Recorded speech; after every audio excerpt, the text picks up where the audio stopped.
好，今天在純軍事上，我們要帶觀眾朋友來看到這個是大陸宣布的神秘的新家伙曝光了，得是什麼武器呢？等一下帶觀眾朋友來看。另外，今天也會關心的是歼20，它帶隊的是隱形的僚機，再加上無人版的轟20也試飛了，震撼外界。等一下都會一起的來做關心。另外等一下也會特別關心習近平針對於火箭軍的整治的進度。好，趕快來看到最新消息，11月11號這一天是大陸的空軍成立76週年哦。那就在這個時候，我們看到大陸的官方典禮，比這個更震撼的事情是，他們播出了這個宣傳片，叫做《夢遠》，正式的發布了。不過呢，這個當中有一個亮點，就是裡面出現了一句“新家伙”。這個新家伙一出來，就引爆了中國全網的高度關注。這個新家伙其實大陸官方是沒有公布它的型號跟它的性能參數的，但是我們來看到一些比較具體的細節哦。官方當時在通話有說，這個威龍1號收到，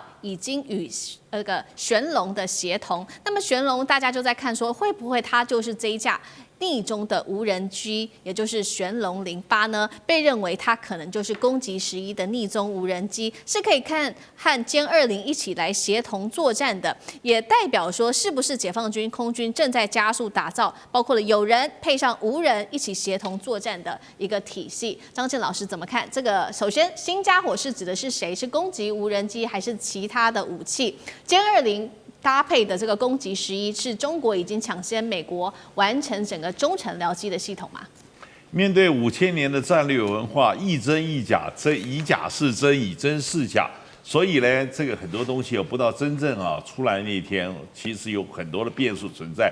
但是有3句話這個確實非常重要的：第一，落後就會挨打；第二，模仿只能追趕；第三，彎道才能超車。所以你可以預期未來中國大陸很多的軍備體系是具有中國特色的某某某，它有很多的概念完全是翻新的。所以呢，它有一個非常強的信念，抄襲就會被反制。所以你照着別人的瓢來畫瓜，然後你到了最後，你就發現那個理念人家已經掌握，自然就可以知道怎麼反制。所以在這個情形之下，完全創新，事實上已經有好多東西是完全創新，然後西方完全都沒有想象到。所以我覺得這個才是真正發展的趨勢。至於呢，一句話搞得大家心癢癢，可能到了最後完全不是那麼回事。是好，目前大家都還在猜說這個武器到底是誰，是這個新家伙到底是誰。但是我們來看到一個比較具體的東西，是來自於美國的軍事網站戰區網的一個爆料，說正在試飛的這一架是這個巨型隱形飛翼無人機，是不是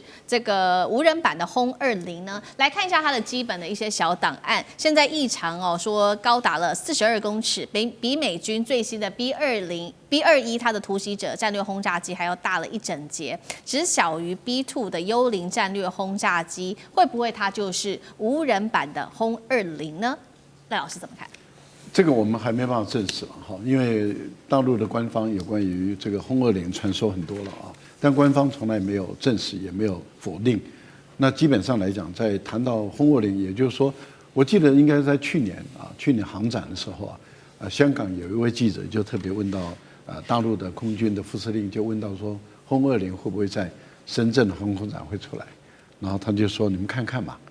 這個時候給大家都感覺到說，哎呦，要出來了，要出來。結果去年深圳沒有出來，今年一樣也還是沒有出來，所以大家都在問說，那到底什麼時候出來？因為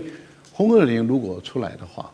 那它是真正名副其實的這個戰略武器因為它可以確保3位一體的核打擊能力是你幾乎無法阻擋的。那這個對於大陸來說，它的核武的數量就不需要到4-5千枚了，其實1500枚也就綽綽有餘了。对，為什麼？因為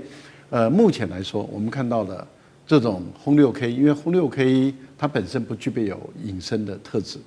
可是如果是轟20的話，它一定要具備有隱身的特質。第一個，第二個，它必須要是跨洲的這種長航行的飛行，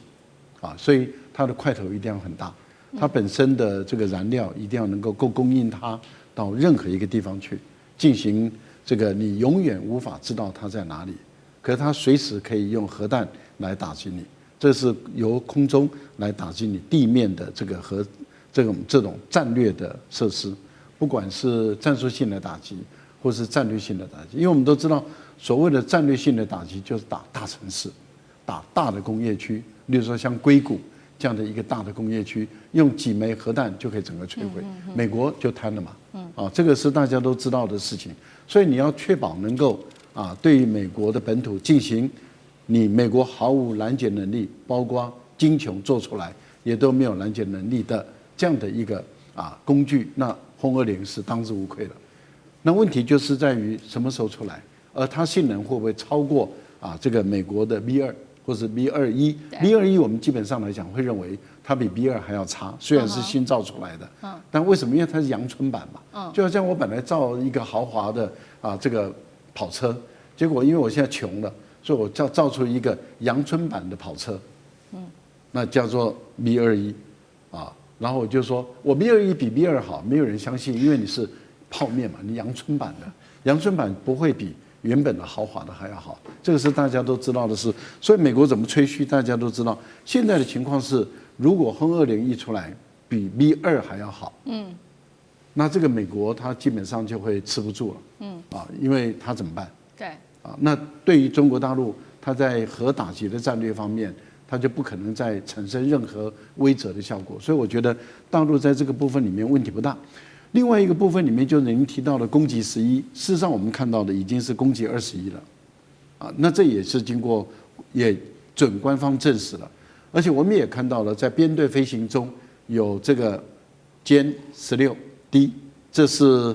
電戰機，它可以掃除空中的障礙，然後有殲20它是踹門的一個空中堡壘，可是搭配的，因為這個殲20它是雙人座的。所以它搭配的就是攻擊11或者攻擊21，它可以更深入的進行戰略性的打擊。我覺得這個對於大陸的空戰來講，它已經開始具備有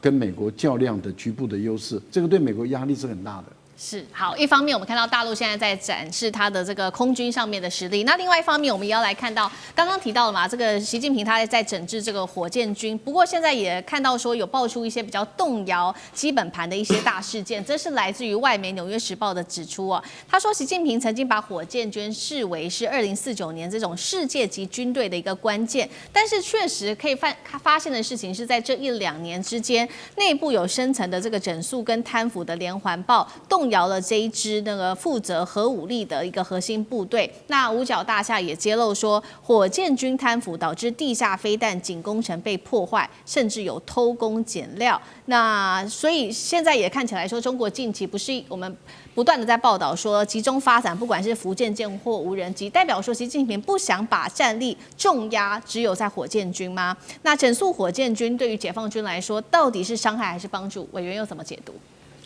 中國大陸解放軍在海軍啊、空軍啊、有陸軍啊，都有很長遠的發展的歷史，所以它的規模在成長過程跟它組織的監督管理基本上跟得上。火箭軍就不太一樣，它有2炮部隊所轉型成功了，就一開始預算突然間快速膨脹，任何一個團體都會有情形，就是你的組織、你的管理、你的監督系統根本就跟不上。那你一跟不上的話，有那麼多的採購事項，那麼多的工程事項，從火箭軍的各種基地啊、地窖啦等等啦，還有採購啦，還有零組件啦，那個是一下子變得非常的龐大。一下子這麼龐大的話，有一些這個監督單位對於他們所報上來的一些工程啊，或者一些技術的需求，基本上不一定馬上跟得上。通常這種監督人是要幹過技術人再來做的，可是因為組織實在太快膨脹，就引起了一些上下其手的機會。這個上下其手的機會，對於北京的這個政治局來講，他擔心會不會北洋艦隊重演買了武器，明明監督的零組件是對的，結果真的裝上去了是不是正確的偷工減料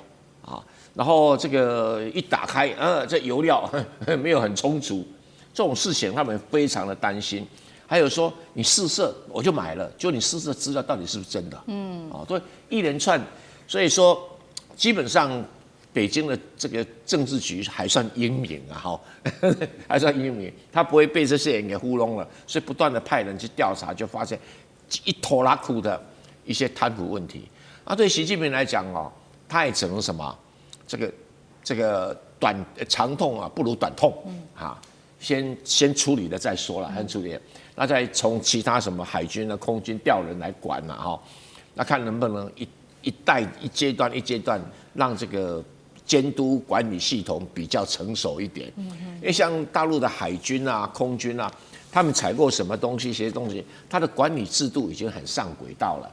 可是偏偏火箭軍有很多新的不得了的東西哦，這個固態燃料換那固態燃料，為什麼價錢不一樣？上面的不一定搞得清楚啊，那中間就有可能出現上下其手。像我們台灣哦，有某個石油公司啊，在做那個天然氣轉接站的時候，說報價95，就公司覺得怎麼那麼少啊？你要報多一點，你就知道這問題都出來了啊。所以我想，習近平是很有決心要把解放軍的火箭軍啊，打造出一個世界級的實力的。那有貪腐的話，實力就會大打折扣。所以即使說把這個領導階層幾乎是換了一遍了啊。換了一遍，當然剛開始啊，指揮啊、經驗啊各方面不足嘛。可是你不這樣子的話，你快速膨脹的組織，你的管理、你的監督、你的控制系統根本就會跟不上。是，好，謝謝委員。那我們休息一下，馬上回来。地缘政治、美中之爭、戰略價值、強權崛起、小國生存。現在與未來，洞悉事件走向，掌握世界脈動，全球觀點，盡在環球大